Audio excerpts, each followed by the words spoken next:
प्रिय बंधु आम एई चैनल को आपणंकु सुस्वागत।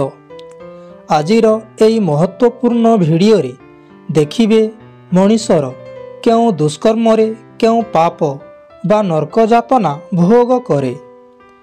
मनीषर प्रत्येक कुकर्म अर्थात दुष्कर्मटी छोट हेउ अथवा बड़ ताहार परिणाम भोग करिबाकू पड़े। मनीषर जीवन काल रे गोटिए मुहूर्त पाई भी हेउना काहींकी ताहार परिणाम हजार हजार वर्ष नरक जातना भोग करिबाकू पड़े। मनीषर अल्प आयु हेले मध्य से बेखातिर करी अन्याय अत्याचार करी बसे, किंतु हजार हजार वर्ष धरी नरक जातना भोग करिबाकू चिंता करी न थाए। एई भिडियोर संपूर्ण विषयवस्तुटी स्वयं भगवान को अवतार महामुनि वेदव्यासंक प्रणीत गरुड़ पुराणरू संग्रह करी एक आकर्षणीय भिडियो माध्यम रे आम्भे देखाई अछु। मनीषर मृत्यु परे जीवात्मा सहित मनीषर सूक्ष्म शरीर जाइथाए। पुण्य करिथिबा जीवात्मा को नेबा पाई विष्णुपुररू विष्णुदूत माने स्वर्ण युक्त रथरे सम्मान पूर्वक नहीं जाती, किंतु दुष्कर्म बा पाप करिथिबा जीवात्मा को सूर्यपुत्र यमराजंक भयंकर देखा जाउथुबा दूत गुड़िक कंटा लागिथिबा लुहा शिकुली रे फास पकाई टाणी ओटारी ततला बाली उत्तप्त तंबा चटाण ओ लौहयुक्त कंटा थिबा रास्तारे घोषाड़ी घोषाड़ी नहीं जाती। छटपट होई चित्कार करी काकुति मिनती कले भी जमदूत माने संपूर्ण निर्दय होई यमराजंक सम्मुखरे हाजर करांती। स्वयं यमराज नाली आखि देखाई राग गरगर होई ताकू अनेक गाली गोलज करती एवं ताहार पापकर्म गुड़िक दर्पण परी देखाई दियंती। तापरे स्वयं यमराज सेही व्यक्तिर कुकर्म अनुजाई ताकू केउ नरक केते वर्ष पाई भोग करिबाकू पड़िबो ताहा निर्दिष्ट करंती। तापरे सेही पापात्मा व्यक्ति को जातना शरीर प्रदान करी दंड देबाकू अनुमति दियंती। जातना शरीर हेउछि आम साधारण मनीषर शरीर ठारू 1000 गुण पतला ओ कोमल। सेई शरीर उपरे फुटाटिए पड़िले भी भारी कष्ट लगी थाए। पापात्मा व्यक्तिर नरक भोगर समय शेष न हेबा जाए ताहार मृत्यु हुए नाही। ताहार मृत्यु परे ताकू एक इतर प्राणी अर्थात कुकुर किंबा घोषुरी साप आदि जोनिरे जन्म दिया जाए। अतएव क्यों कुकर्म बा क्यों दुष्कर्म रे क्यों नरक भोग केते वर्ष पाई भोग करिबाकू पड़े आसंतु जानिबा।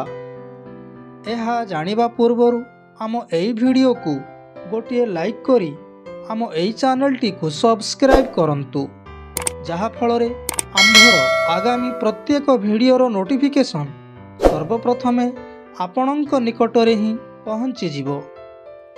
तेबे एबे आसंतु आजिर एई विषय वस्तु उपरे आगे जिबा। प्रथम रे हला जेउ व्यक्ति अन्यर धन संपत्ति चोरी करे अथवा अन्यर शिशु संतान को चोरी करे अथवा स्त्री को हरण करे, सेई पापात्मा को नहीं तामिश्र नरकरे पकाई दियंती। सेई अंधकारमय नरकरे ताकू अन्न जल दिया जाए नाही। ठेंगा बाड़ी लुहा छड़ आदि रे जमदूत माने प्रहार करंती। पापात्मा व्यक्तिटी छटपट होई चित्कार करू करू मूर्छित होई जाए। मूर्छा भंग हेले पुणी एमिति दंड दिया जाए। एमिति पापात्मा व्यक्ति को दीर्घ 10,000 वर्ष पर्यंत दंड दिया जाए। तापरे ଯେଉଁ ପୁରୁଷ ଅଥବା ନାରୀ ବେଶ୍ୟାବୃତ୍ତି କରେ କିମ୍ବା ଅନ୍ୟ ପୁରୁଷ ଓ ନାରୀଙ୍କୁ ବେଶ୍ୟାବୃତ୍ତି ପାଇଁ ପ୍ରବର୍ତ୍ତାଇଥାଏ, ସେହି ପାପାତ୍ମାକୁ ଯମଦୂତମାନେ ଅନ୍ଧ ତାମିଶ୍ର ନରକରେ ପକାଇ ଦିଅନ୍ତି। ଏଠାରେ ପାପାତ୍ମାର ଆଖିକୁ ଲୁହା କଣ୍ଟାରେ ଉପାଡ଼ି ଦିଅନ୍ତି ଏବଂ ଶରୀରର ସବୁଆଡ଼େ ବଡ଼ ସ୍କ୍ରୁ କଣ୍ଟା ଘୂରାଇ ଦିଅନ୍ତି। ମାଂସଖିଆ କୀଟ ପତଙ୍ଗ ଗୁଡ଼ିକୁ ତାର ଦେହରେ ଛାଡ଼ି ଦିଅନ୍ତି। ଏମିତି ସେହି ପାପାତ୍ମାକୁ ଦୀର୍ଘ 30,000 ବର୍ଷ ପର୍ଯ୍ୟନ୍ତ ଦଣ୍ଡ ଭୋଗିବାକୁ ପଡ଼େ। ତାପରେ ଯେଉଁ ପୁରୁଷ କିମ୍ବା ନାରୀ ଏହି ଶରୀରଟା ହିଁ ମୁଁ, ଏହି ଧନ ସମ୍ପଦ ସନ୍ତାନ ସବୁ ମୋର ବୋଲି ଧରି ବସେ, ଅନ୍ୟ ପ୍ରାଣୀମାନଙ୍କ ପ୍ରତି ଦ୍ରୋହ କରେ, ସର୍ବଦା ନିଜ କୁଟୁମ୍ବର ପାଳନ ପୋଷଣରେ ହିଁ ମଜ୍ଜି ରହେ, ସେହି ପାପାତ୍ମାକୁ ନେଇ ଯମଦୂତମାନେ ରୌରବ ନରକରେ ପକାଇ ଦିଅନ୍ତି। ରୁରୁ ହେଉଛି ଭୟଙ୍କର ସର୍ପ ଭଳି ଏକ ଜୀବ। ସେହି ରୁରୁମାନେ ସେହି ପାପାତ୍ମାକୁ ଗୋଡ଼ାଇ ଗୋଡ଼ାଇ କାମୁଡ଼ନ୍ତି ଓ ଖାଇଯାଆନ୍ତି। ସେହି ପାପାତ୍ମାକୁ ଏହି ଦଣ୍ଡ ଦୀର୍ଘ 13,000 ବର୍ଷ ପର୍ଯ୍ୟନ୍ତ ଭୋଗ କରିବାକୁ ପଡ଼େ। ତାପରେ ହେଲା ଯେଉଁ ପାପାତ୍ମା ନିଜକୁ ସର୍ବଶକ୍ତିମାନ, ମୁଁ ହିଁ ବଳବାନ, ମୁଁ ହିଁ ଜ୍ଞାନୀ, ମୁଁ ହିଁ ଦାତା ବୋଲି ଗର୍ବ କରେ ଓ ଅନ୍ୟ ନିରୀହ ଜୀବମାନଙ୍କୁ ଅନେକ ଦୁଃଖ ଦେଇଥାଏ, ସେହି ପାପାତ୍ମାକୁ ଯମଦୂତମାନେ ମହାରୌରବ ନର୍କରେ ପକାଇ ଦିଅନ୍ତି। ସେଠାରେ ମାଂସଖିଆ କୁକୁର, ଘୁଷୁରି, କୀଟ ଆଦି ତା ଶରୀରକୁ ଟାଣି ଓଟାରି ଖାଇଯାଆନ୍ତି। ଏହି ଦଣ୍ଡ ସେହି ପାପାତ୍ମାକୁ ଦୀର୍ଘ 9,000 ବର୍ଷ ପର୍ଯ୍ୟନ୍ତ ଭୋଗ କରିବାକୁ ପଡ଼େ। ତାପରେ ହେଲା ଯେଉଁ ନିର୍ଦ୍ଦୟୀ ଏବଂ ହୃଦୟହୀନ ମଣିଷମାନେ ଅନ୍ୟ ପଶୁପକ୍ଷୀଙ୍କୁ ହତ୍ୟା କରନ୍ତି କିମ୍ବା ବଳି ଦେଇଥାନ୍ତି, ସେହି ପାପାତ୍ମାକୁ ନେଇ ଯମଦୂତମାନେ କୁମ୍ଭୀପାକ ନରକରେ ପକାଇ ଦିଅନ୍ତି। ସେହି ନରକରେ ପାପାତ୍ମା ବ୍ୟକ୍ତିକୁ ଟକମକ ହୋଇ ଫୁଟୁଥିବା ଗରମ ତେଲରେ ପକାଇ ରାନ୍ଧନ୍ତି, ବଡ଼ ବଡ଼ ଖଣ୍ଡାରେ କାଟି ଦିଅନ୍ତି। ଏହିପରି ସେହି ପାପାତ୍ମାକୁ 1,00,000 ବର୍ଷ ପର୍ଯ୍ୟନ୍ତ ନର୍କ ଯାତନା ଭୋଗ କରିବାକୁ ପଡ଼େ। ତାପରେ ଯେଉଁ ନିଷ୍ଠୁର ମଣିଷମାନେ ପିତା ମାତାଙ୍କୁ ଦୁଃଖ ଦିଅନ୍ତି, ଗୁରୁଜନ ଓ ଜ୍ଞାନୀ ପଣ୍ଡିତମାନଙ୍କୁ ଅବମାନନା କରି ଦୁଃଖ ଦିଅନ୍ତି, ସେହି ପାପାତ୍ମା ବ୍ୟକ୍ତିକୁ ନେଇ ଯମଦୂତମାନେ କାଳସୂତ୍ର ନରକରେ ପକାଇ ଦିଅନ୍ତି। ସେହି ନର୍କରେ ଭୂମି ଉତ୍ତପ୍ତ ତମ୍ବାର ହୋଇଥାଏ। ସେହି ଭୂମି ଉପରେ ପାପାତ୍ମାକୁ ଛାଡ଼ି ଦେଇ ତା ଶରୀରରେ କଣ୍ଟାଯୁକ୍ତ ଅସ୍ତ୍ରରେ ଗୋଡ଼ାଇ ଗୋଡ଼ାଇ ପ୍ରହାର କରନ୍ତି। ସେହି ପାପାତ୍ମାକୁ ଏହି ଦଣ୍ଡ ଦୀର୍ଘ 10,00,000 ବର୍ଷ ପର୍ଯ୍ୟନ୍ତ ଦିଆଯାଏ। ତାପରେ ହେଲା ଯେଉଁ ମନୁଷ୍ୟ ଆପଦ ବିପଦ ନ ପଡ଼ି ମଧ୍ୟ ସାହାଯ୍ୟ ମାଗେ, ଭିକାରୀ ନ ହୋଇ ମଧ୍ୟ ଭିକ୍ଷା ମାଗେ, ସ୍ୱାର୍ଥ ପୂରଣ ପାଇଁ ଅନ୍ୟକୁ ଠକେ, ସେହି ପାପାତ୍ମାକୁ ଯମଦୂତମାନେ ଅସିପତ୍ରବନ ନରକରେ ପକାଇ ଦିଅନ୍ତି। ସେହି ନର୍କର ଭୂମି ସବୁଆଡ଼େ ତୀକ୍ଷ୍ଣ ଖଣ୍ଡାଗୁଡ଼ିକ ରହିଥାଏ। ସେହି ଭୂମି ଉପରେ ପାପାତ୍ମାକୁ ଛାଡ଼ି ଦେଇ ଯମଦୂତମାନେ କଣ୍ଟାଯୁକ୍ତ ଚାବୁକରେ ଗୋଡ଼ାଇ ଗୋଡ଼ାଇ ପ୍ରହାର କରନ୍ତି। ଏହି ଦଣ୍ଡ ପାପାତ୍ମାକୁ ଦୀର୍ଘ 29,000 ବର୍ଷ ପର୍ଯ୍ୟନ୍ତ ଦିଆଯାଏ। ତାପରେ ହେଲା ମନୁଷ୍ୟ ରାଜକର୍ମଚାରୀ ହୋଇ କିମ୍ବା ଶାସକ ହୋଇ କୌଣସି ନିରପରାଧ ଲୋକଙ୍କୁ ଦଣ୍ଡ ଦିଏ, ସେହି ମହାପାପୀକୁ ନେଇ ଯମଦୂତମାନେ ଶୂକରମୁଖ ନରକରେ ପକାଇ ଦିଅନ୍ତି। ଏହି ନରକରେ ଆଖୁ ପେଡ଼ିବା ପରି ଏକ କଳରେ ପାପାତ୍ମାକୁ ପେଡ଼ି ଦିଆଯାଏ। ଏହିପରି ଭୋକ ଉପାସରେ ରଖି ପାପାତ୍ମାକୁ ବାରମ୍ବାର ପେଡ଼ାଯାଏ। ଏହି ଦଣ୍ଡ ପାପାତ୍ମାକୁ ଦୀର୍ଘ 70,000 ବର୍ଷ ପର୍ଯ୍ୟନ୍ତ ଦିଆଯାଏ।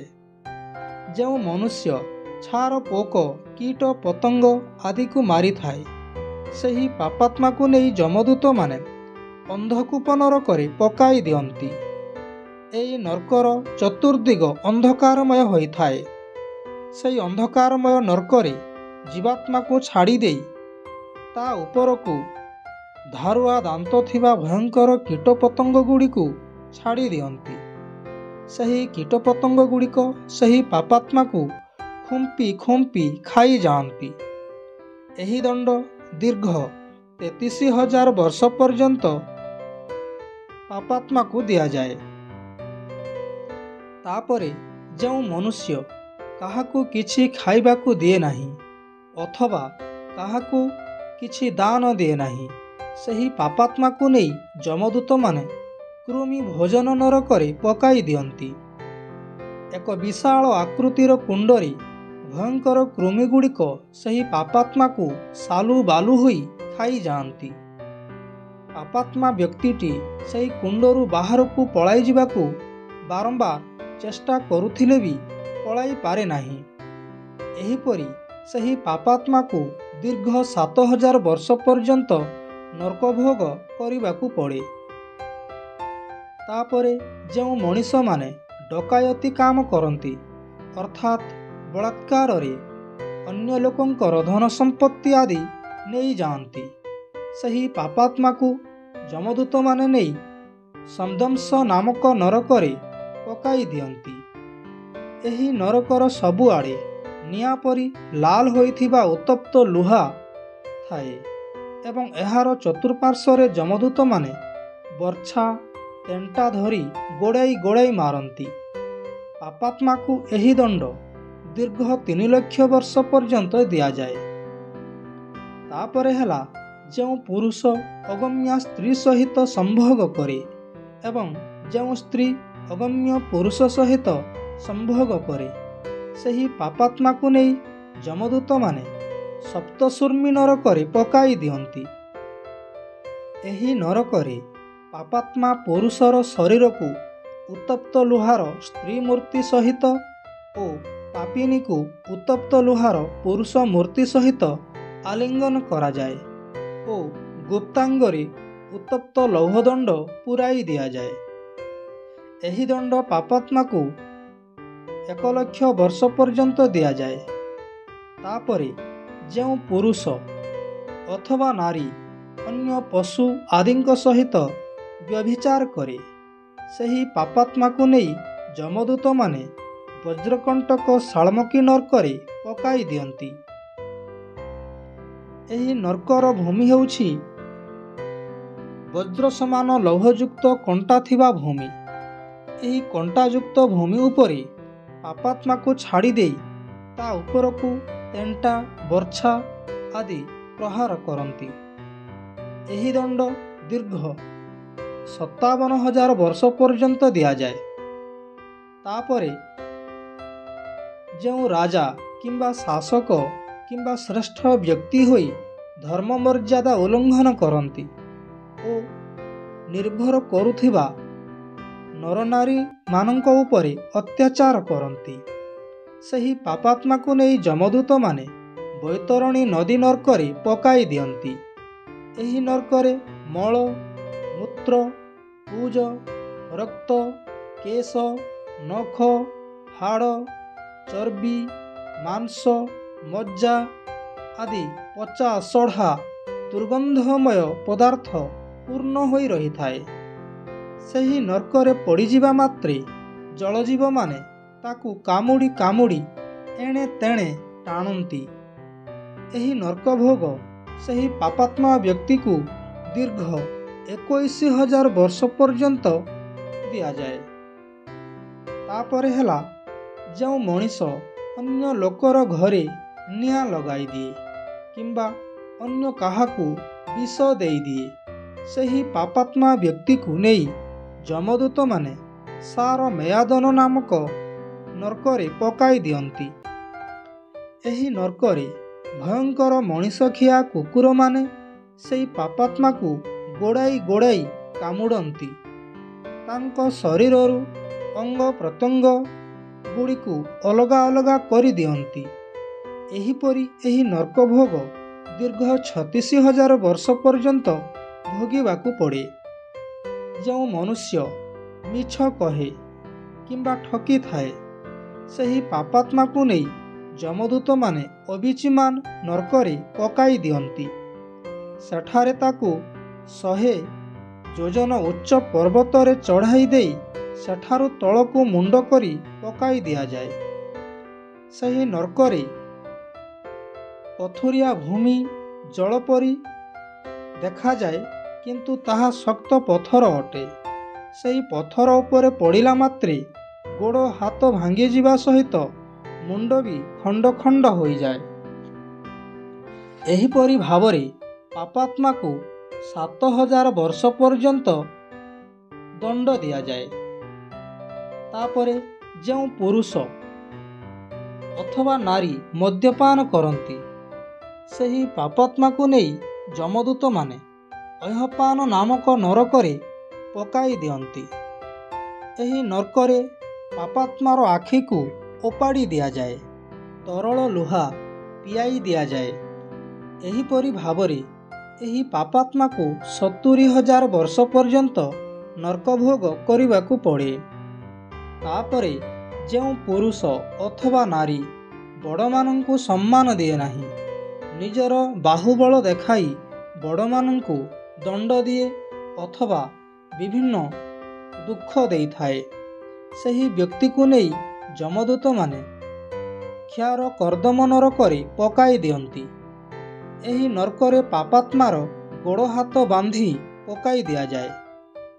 ବଡ଼ ବଡ଼ ଛୁଞ୍ଚିରେ ତାହାର ଦେହସାରା କଣା କରାଯାଏ। ଜିଅନ୍ତା ଆଖିରେ ଛୁଞ୍ଚି ଫୋଡ଼ି ଦିଆଯାଏ। ଏହିପରି ଦୀର୍ଘ 9,000 ବର୍ଷ ପର୍ଯ୍ୟନ୍ତ ଏହି ନର୍କଭୋଗ କରିବାକୁ ପଡ଼େ। ଯେଉଁ ମଣିଷମାନେ ଭୂତ, ପ୍ରେତ, ପିଶାଚ, ରାକ୍ଷସ ଆଦିଙ୍କୁ ପୂଜା କରନ୍ତି, ଯେଉଁ ସ୍ତ୍ରୀମାନେ ସ୍ୱାମୀଙ୍କୁ ଅବମାନନା କରନ୍ତି, ସେହି ପାପାତ୍ମା ବ୍ୟକ୍ତିକୁ ନେଇ ଯମଦୂତମାନେ ରକ୍ଷୋ ଗଣଭୋଜନ ନାମକ ନରକରେ ପକାଇ ଦିଅନ୍ତି। ଏଠାରେ ପାପାତ୍ମା ବ୍ୟକ୍ତିକୁ ଯମଦୂତମାନେ କଂସେଇଙ୍କ ପରି କୁରାଢ଼ୀରେ ହାଣି ହାଣି ସେମାନଙ୍କର ରକ୍ତ ପିଅନ୍ତି। କଣ୍ଟା ପଥର ଉପରେ ଘୋଷାଡ଼ି ଘୋଷାଡ଼ି ଟାଣନ୍ତି। ଏହିପରି ଦୀର୍ଘ 12,000 ବର୍ଷ ପର୍ଯ୍ୟନ୍ତ ଏହି ନର୍କଭୋଗ କରିବାକୁ ପଡ଼େ। ଯେଉଁ ମଣିଷ ନିରୀହ ଜୀବଙ୍କୁ ଲୋଭ ଦେଖାଇ ମାରନ୍ତି ଏବଂ କୀଟ ପତଙ୍ଗ ଗୁଡ଼ିକୁ କଣ୍ଟା ଛୁଞ୍ଚି ଆଦିରେ ଫୋଡ଼ି ଦିଅନ୍ତି, ସେହି ପାପାତ୍ମା ବ୍ୟକ୍ତିକୁ ନେଇ ଯମଦୂତମାନେ ଶୂଳପ୍ରୋତ ନରକରେ ପକାଇ ଦିଅନ୍ତି। ଏହି ନରକରେ ପାପାତ୍ମା ବ୍ୟକ୍ତିକୁ ମୁନିଆ ଶୂଳିରେ ବିଦ୍ଧ କରାଯାଏ। ଦୂରରୁ ଯମଦୂତମାନେ ତୀର ବିଦ୍ଧ କରନ୍ତି। ଅନେକ ମୁନିଆ ଥଣ୍ଟଧାରୀ ଜୀବମାନେ ଗୋଡ଼ାଇ ଗୋଡ଼ାଇ ଖୁମ୍ପି ଦିଅନ୍ତି। ଏହିପରି ଭାବରେ ଦୀର୍ଘ 28,000 ବର୍ଷ ପର୍ଯ୍ୟନ୍ତ ଏହି ନର୍କଯାତନା ଭୋଗ କରିବାକୁ ପଡ଼େ। ତାପରେ ହେଲା ଯେଉଁମାନେ ଧନ ଉପାର୍ଜନ କରିବା, ଧନ ବଢ଼ାଇବା ଏବଂ ଧନ ସଞ୍ଚୟ କରିବା ପାଇଁ ନାନା ପ୍ରକାରର କୁକର୍ମ କରନ୍ତି, ସେହିପରି ପାପାତ୍ମା ବ୍ୟକ୍ତିକୁ ନେଇ ଯମଦୂତମାନେ ସୂଚିମୁଖ ନରକରେ ପକାଇ ଦିଅନ୍ତି। ଏହି ନର୍କରେ ପାପାତ୍ମା ବ୍ୟକ୍ତିର ଶରୀରକୁ ଚିରା ଚିରା କରି କାଟି ଦିଆଯାଏ ଓ ଛୁଞ୍ଚିରେ ଫୋଡ଼ି ଦିଆଯାଏ। ଏହିପରି ଭାବରେ ସେହି ପାପାତ୍ମା ବ୍ୟକ୍ତିକୁ 5,000 ବର୍ଷ ପର୍ଯ୍ୟନ୍ତ ନର୍କଦଣ୍ଡ ଦିଆଯାଏ। ଏହିପରି ଭାବରେ ଯମଲୋକରେ ହଜାର ହଜାର ପ୍ରକାରର ନର୍କଯାତନା ରହିଛି। ନର୍କଯାତନା ଭୋଗ କଲା ପରେ ସେହି ପାପାତ୍ମାକୁ ପୁଣି ଏକ ଇତର ପ୍ରାଣୀ ଅର୍ଥାତ୍ କୁକୁର, ଘୁଷୁରୀ, କୀଟ, ପତଙ୍ଗ, ସାପ ଆଦି ଯୋନିରେ ଜନ୍ମ ଦିଆଯାଏ। ପୁଣି ହଜାର ହଜାର ବର୍ଷ ପରେ ଅନେକ ପୁଣ୍ୟ ଅର୍ଜନ କଲା ପରେ ମଣିଷ ଯୋନି ପ୍ରାପ୍ତ ହୋଇଥାଏ। ଏହିପରି ଭାବରେ ସଂସାର ଚକ୍ର ଲାଗି ରହିଥାଏ। କିନ୍ତୁ ବିଷ୍ଣୁପୁର ବା ବୈକୁଣ୍ଠପୁର ବା ଆନନ୍ଦପୁରକୁ ଯାଉଥିବା ପୁଣ୍ୟାତ୍ମା ବ୍ୟକ୍ତିଙ୍କ ଆଉ ଜନ୍ମ ମୃତ୍ୟୁ ହୁଏ ନାହିଁ। ଅତଏବ ବୈକୁଣ୍ଠପୁର ହେଉଛି ଚିରନ୍ତନ, ସତ୍ୟ, ଶାନ୍ତି ଓ ଆନନ୍ଦଦାୟକ। ଧନ୍ୟବାଦ।